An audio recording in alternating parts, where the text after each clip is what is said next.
Czy wiesz, że założyciel hiszpańskiej firmy Mango, Isaac Andique, został rzekomo zamordowany przez swojego pierwotnego syna, Jonathana Andique'a? Tak, 14 grudnia 2024 roku Isaac Andique wybrał się na spacer po górach Montserrat w Barcelonie na zaproszenie swojego syna, Jonathana, z którym od dłuższego czasu miał poważny konflikt na tle finansowym. Syn chciał za wszelką cenę zapobiec zmianie testamentu przez ojca, zgodnie z którym pozostawiłby mu jedynie 1/3 całego majątku Isaaca do podziału między troje rodzeństwa. Isaac Andique był 5. najbogatszym człowiekiem w Hiszpanii i najbogatszym w całej Katalonii dzięki sukcesowi swojej firmy Mango, która stała się już międzynarodowa korporacja.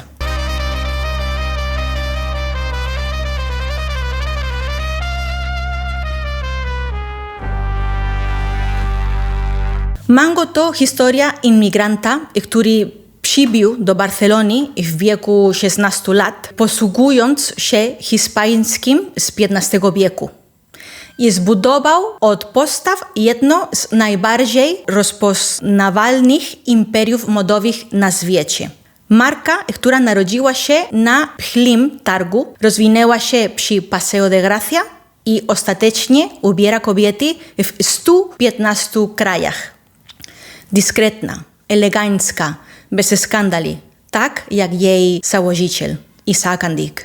Aż do momentu, gdy jego własny syn zdradził go w sposób całkowity i nieodwracalny. Isaac Andique urodził się w 1953 roku w Turcji jako potomek Sefardyjczyków, Żydów, którzy mieszkali w Hiszpanii aż do momentu ich wypędzenia przed królowów katolickich w 1492 roku. Po zakończeniu zjednoczenia Hiszpanii poprzez wsparcie muzułmanów z ostatniej wieży, która pozostała po 8 wiekach okupacji. Królowie katolicy chcieli umocnić to osiągnięcie i zaproponowali zarówno muzułmanów, jak Żydom nawrócenie się na chrześcijaństwo, aby mogli nadal mieszkać w Hiszpanii.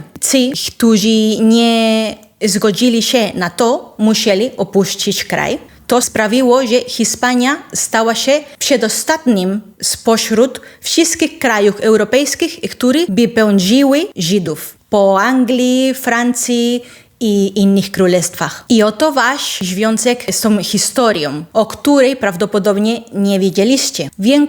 Większość Sefardyjczyków udała się do Imperium Osmańskiego, czyli dzisiejszej Turcji. Jednak wielu innych wybrało Polskę i to nie przez przypadek. Polska była jedynym miejscem w Europie, które przyjmowało ich z rzeczywistymi gwarancjami prawnymi dzięki statutowi Kaliszowi z 1264 roku, ogłoszonemu przez waszego księcia Bolesława Pobożnego. Żydzi w Polsce cieszyli się wolnością wyznania, ochroną prawną, prawem do prowadzenia handlu, a nawet prawem do prowadzenia działalności lichwiarskiej. Dlatego Polska stała się demograficznym centrum europejskiego judaizmu. A ci Sefardyjczycy, którzy przybyli do Krakowa, Poznania, Lublina itd., przywieźli ze sobą swój język, ladino, który jest w zasadzie XV-wiecznym hiszpańskim zatrzymanym w czasie. Utrzymywali go przy życiu przez pokolenia do tego stopnia, że wieki później w Krakowie wciąż byli Żydzi posługujący się językiem, który każdy Hiszpan z czasów Cervantesa rozpoznałby natychmiast. Polska i Hiszpania ze sobą poważnie od tak dawna, że nikt tego nie pamięta. Co ciekawe, tym samym językiem ladino nadal posługiwała się w Turcji rodzina Isaaca Andique'a, co ogromnie pomogło mu w integracji po przybyciu do Hiszpanii. Isaac Andique przybył do Hiszpanii w 1968 roku wraz z rodzicami i bratem, uciekając przed zamachem stanu, który właśnie miał miejsce w Turcji.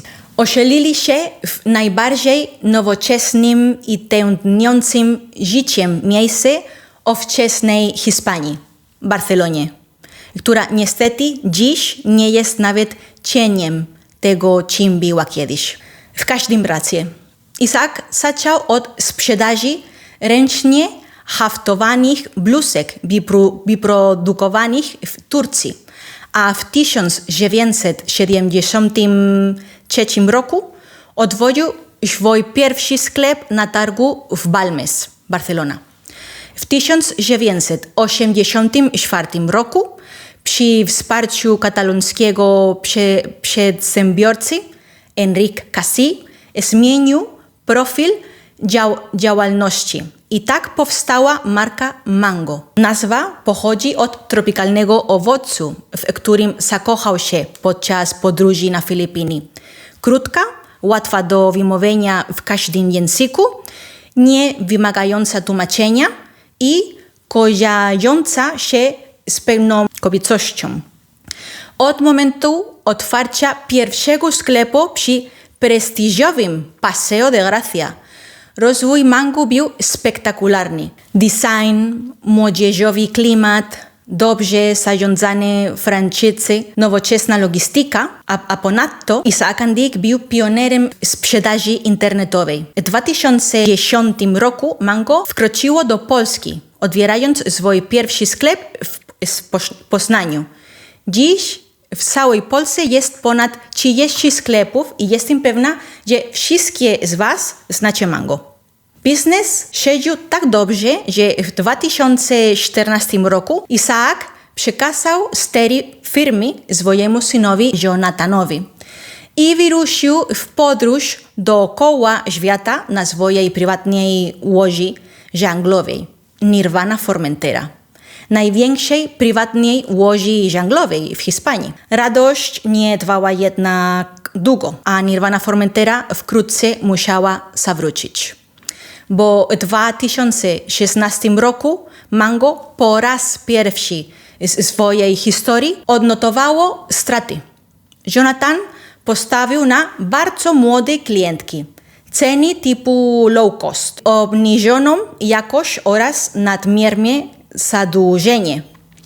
Isaac nie zawahał się ani chwili. Usunął własnego syna ze stanowiska kierowniczego w firmie i na jego miejsce powołał Toni Ruiza, byłego dyrektorka wykonawczego Leroy Merlin. W 2022 roku firma Mango ponownie osiągnęła rekordową sprzedaż w swojej historii. Obecnie posiada ponad 2500 placówek w 115 krajach i zatrudnia ponad 15 000 pracowników. Sytuacja między ojcem i synem nigdy nie została rozwiązana. Jonathan zawsze zakładał, że odziedziczy kierownictwo firmy, a pragmatyzm ojca w ogóle mu się nie podobał.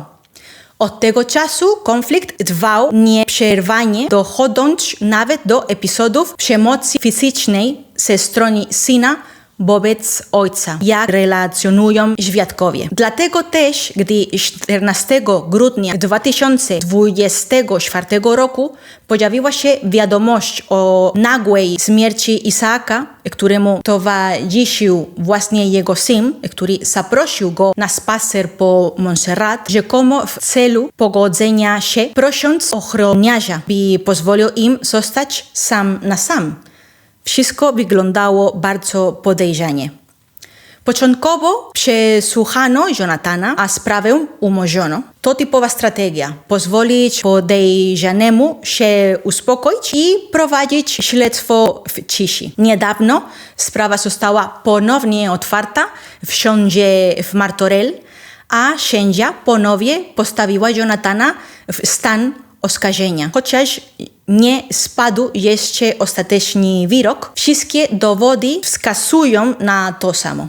Prawdopodobnie za jakiś czas ta sprawa doczeka się własnego serialu na Netflixie, wiecie już jak to działa, ale nie chciałam nakręcić filmu o prawdziwej zbrodni. Ta część nie interesuje mnie aż tak bardzo. To, co mnie interesuje, to ojciec, Isaac Andik, pozwiągliwy, zdyscyplinowany, pragmatyczny, potrafiący spojrzeć na rzeczywistość z całkowitą szczerością, przyznać, że jego własny syn nie sprostał oczekiwaniom i podjąć najtrudniejsze decyzje, jaką może podjąć ojciec, bez wahania. Ile dobrze prosperujących firm zbankrutowało, ponieważ ojciec nie był w stanie postąpić właśnie w ten sposób. Dla mnie najbardziej niezwykłym elementem tej historii nie jest sama zbrodnia. Jest to zdolność Izaaka do pozbycia się źródeł, zmierzenia się z rzeczywistością i podjęcia odpowiednich działań, nawet jeśli to boli. Zastanawiam się, skąd się to bierze, bo to prowadzi mnie do tematu, o którym naprawdę chciałam dzisiaj porozmawiać. O baroku i rozczarowaniu światem jako sposobie myślenia. W przeciwieństwie do neotycznego idealizmu, który wywodzi się z epoki oświecenia. Całym tym kłamstwem, które nam wmówiono od czasów rewolucji francuskiej, jednej z największych zbrodni w historii ludzkości, zapakowanie jako oda do wolności, braterstwa i wszystkiego, co pięknie o czym wam opowiadają. I w tym miejscu oklaski dla zespołu marketingowego odpowiedzialnego za tak piękne sprzedawanie nam wszystkiego, co wiąże się z rewolucją francuską i oświeceniem. Bo to wszystko to wielka farsa i wielkie kłamstwo. Brawo za bramkę, która nam strzeliście. Ta myśl, która, jak się czuwam, była jedną z podstaw charakteru Isaac Andik, jest czymś bardzo hiszpańskim. Nie dlatego, że nie istnieje w innych krajach, ale dlatego, że w Hiszpanii kultywuje się ją od XV wieku, a żeby zrozumieć, skąd to wszystko się bierze, trzeba dotrzeć do korzeni szkoły salamańskiej. Uniwersytet w Salamance, założony w 1218 roku, jest jednym z największych ośrodków myśli, jakie kiedykolwiek istniały w całym zachodnim świecie. Jeśli widzieliście mój film o Antonio de Nebrija, to już trochę wiecie, o czym mówię. A teraz ponadto świętujemy 500. rocznicę powstania Szkoły Salamańskiej, nurtu myślowego, który narodził się na tej uczelni 500 lat temu, stworzonego przez grupę myślicieli, którzy łączyła wspólna metoda i cele. I jest coś zasadniczego, co należy zrozumieć na temat tej szkoły. Nie powstała ona w gabinecie ani abstrakcyjnej teorii. Powstała z potrzeby zmierzenia się z prawdziwymi, namacalnymi problemami. Hiszpania odkrywa Amerykę, a tysiące kupców i odkrywców staje przed ogromną szansą ekonomiczną. Wielu z nich przed wypłynięciem i powrocie idzie do spowiedzi i mówią księciu: ojcze, chcę osiągnąć dobrobyt, Bóg postawił przede mną tę szansę, ale nie chcę, by moja dusza została postąpiona. Jak mam to zrobić właściwie? To pytanie, podważanie przed setki zwykłych ludzi, jest założkiem wszystkiego, co nastąpiło później. Spowiednicy przekazują je teologom, a teologowie uniwersytetom. Przede wszystkim w Salamance, ale także w Alcalá oraz kręgom intelektualnym w Toledo, Sewilli, a nawet w Coimbrze w Portugalii. Odpowiedź, do której dochodzą, jest radykalna jak na tamte czasy. Indianin jest człowiekiem. Posiada świętą godność, ponieważ został stworzony na obraz i podobieństwo Boga oraz obdarzeni wolną wolą, co oznacza, że wolność jest naturalnym prawem każdego człowieka.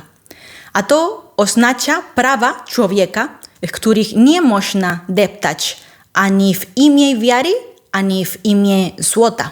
Nie jest to opowieść o konkwistadorach, którzy przybywają, niszczą wszystko, a potem ktoś pisze ładną teorię, by dobrze wypaść. Nie, jest odwrotnie.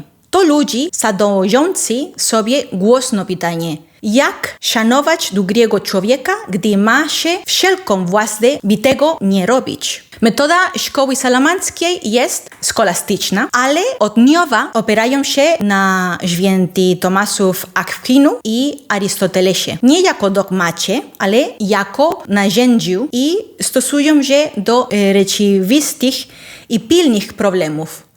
Rezultat jest bezprecedensowy. Po raz pierwszy w historii Zachodu systematycznie buduje się teorię powszechnych praw człowieka, prawa międzynarodowego, gospodarki rynkowej oraz ograniczeń władzy politycznej. Wszystko to w XV wieku w Hiszpanii i zawsze z uwzględnieniem konkretnej rzeczywistości. Nigdy nie tworząc idealnych systemów z zabióra. Jest to dokładnie przeciwieństwo metody oświęceniowej, która pojawi się później. Francisco de Vitoria już w 1539 roku, kiedy reszta świata nawet nie wiedziała o istnieniu Ameryki, zadawał pytania. Jakie prawa mają ludzie tubylcy? Czy korona może wypowiedzieć im wojnę? Czy można je zniewolić? Jego odpowiedź brzmiała nie. Zdecydowanie nie, ponieważ człowiek jest godny z samego faktu bycia człowiekiem. To jest prawo międzynarodowe. To są prawa człowieka. W XV wieku Francisco Suárez, jezuita, sformułował teorię umowy społecznej kilkadziesiąt lat przed Locke'em i Rousseau. Władza pochodzi od Boga i przechodzi na wspólnotę, a wspólnota przekazuje ją władcy, jeśli sprawuje ją tyrańsko. Lud musi ją odzyskać. A wielkim Juan de Mariana, również jezuita, otwarcie pisze, że tyran zasługuje na obalenie i zadziwiającą przenikliwością stwierdza, że dewaluacja waluty, czyli inflacja, jest kradzieżą, której król dopuszcza się wobec swoich poddanych. Teoria monetarna z XVII wieku, która pozostaje absolutnie aktualna dzisiaj. Wszystko to narodziło się w Salamance. Wszystko to jest hiszpańskie. To jest barok. I to jest dokładnie przeciwieństwo idealizmu neotycznego. Nie są to systemy idealne, zbudowane w oparciu o czysty rozum. Są to myśliciele, którzy przyglądają się rzeczywistości i na tej podstawie budują swoją argumentację. Bez zasłon, bez fantazji. A czym właściwie jest ten idealizm neoteniczny? To jest formą niedojrzałej i infantylnej myśli, która kurczowo trzyma się fantazji i wyimaginowanych światów, zamiast zmierzyć się z obiektywną rzeczywistością. Wywodzi się to o oświecenia, które narodziło się w XVII wieku w Anglii, a rozkwitło w XVIII wieku we Francji wraz z Voltairem, Rousseau i Montesquieu. Obiecywało rozum, a przyniosło rewolucję francuską. Wolność w słowach, terror w praktyce dla tych, którzy nie podporządkowali się ich idei wolności. Twierdzili, że nie chcą króla, a skończyło się na tym, że zapragnęły cesarza. Później pojawił się marksizm i rewolucja rosyjska z tą samą ślepą wiarą w idealne przeznaczenie, które usprawiedliwiało wszelką przemoc, a potem totalitaryzmy XX wieku, których chyba nie trzeba wyjaśnić Polakowi. Oświecenie obiecywało rozum, postęp i wolność.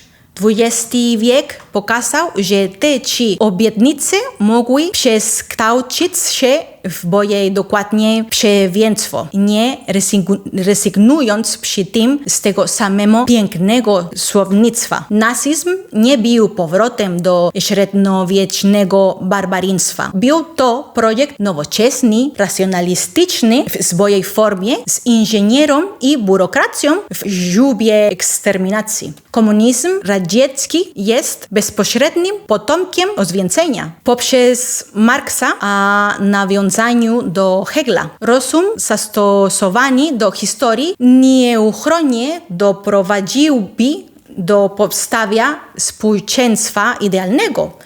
Skutkiem tego było 100 milionów ofiar śmiertelnych. Oba systemy są dziećmi tego samego racjonalizmu konstruktywistycznego. Idei, że idealne społeczeństwo można zaprojektować przy biurku i w rację potrzeby wprowadzić siłą. To idealizm neoteniczny, który doszedł do Łodzi. XXI wiek nie wyciągnął tego wniosków i zmieniło się słownictwo, ale struktura pozostała ta sama. Nie mówi się już o rasie ani klasie, lecz tożsamościach i sprawiedliwości społecznej, ale mechanizm jest identyczny.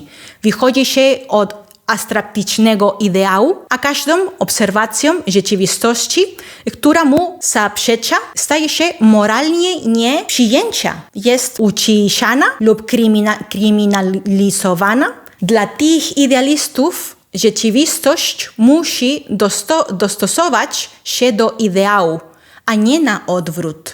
To właśnie zdiagnozował hiszpański barok 5 wieków temu. Pozory zastępujące rzeczywistość.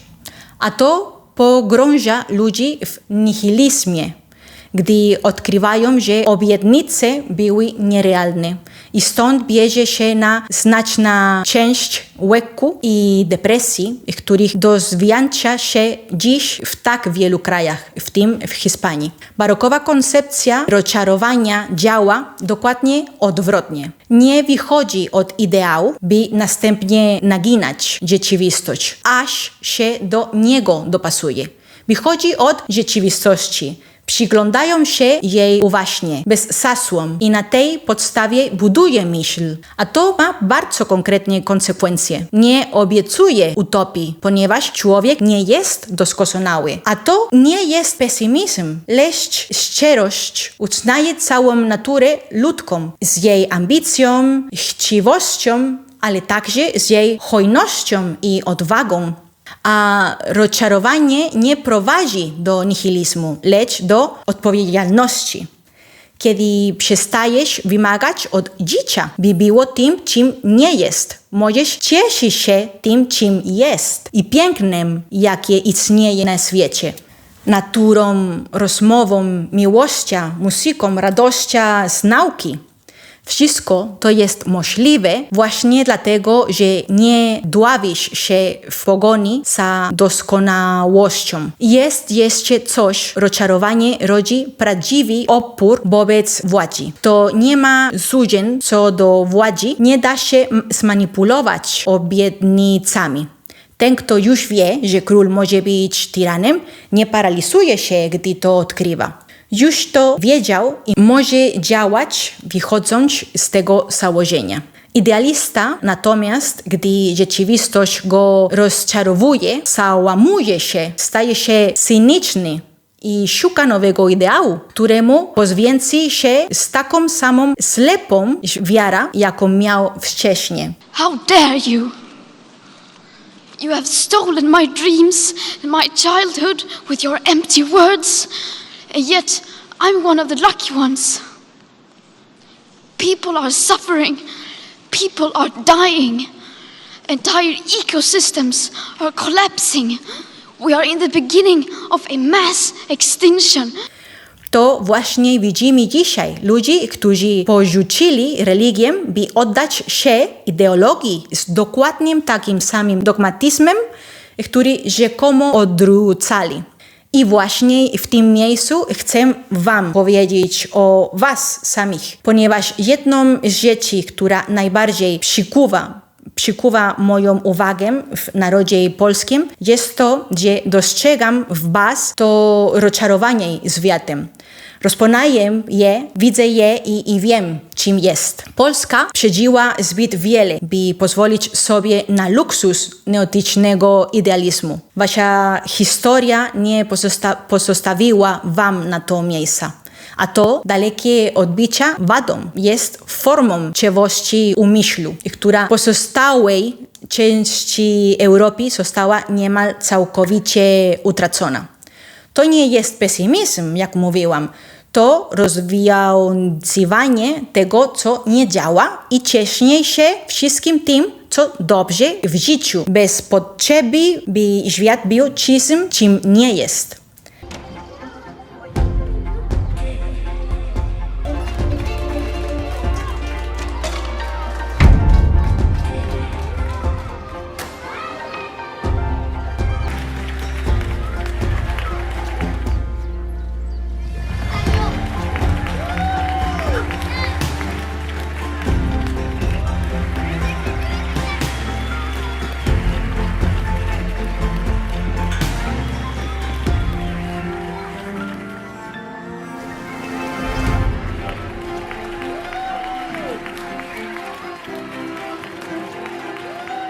A jednak zaczynam dostrzegać również o niektórych Polaków, choć jest ich niewielu, to samo, co już jest powszechne w Hiszpanii.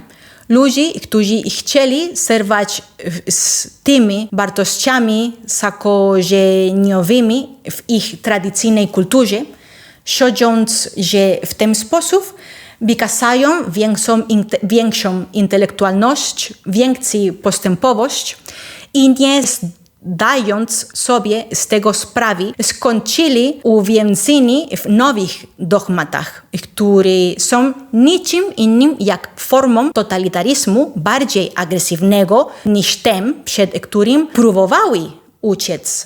Niektórzy na przykład zerwali z katolicyzmem, wierząc, że jest on kotwicą przywiązującą do przeszłości, a skończyli na kolanach przed nowymi religiami świeckimi, które mają znaczenie bardziej bezkompromisowej wiary niż cokolwiek, czego kiedykolwiek wymagałoby od nich katolicyzm.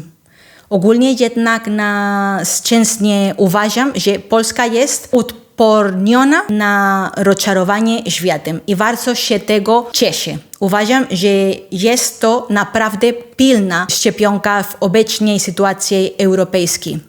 Myślę, że Isaac Andic, który nosił w sobie żywą Hiszpanię XV wieku, był doskonałym przedstawicielem tego szczerego sposobu patrzenia na świat, tak barokowego i tak pozbawionego sużeń.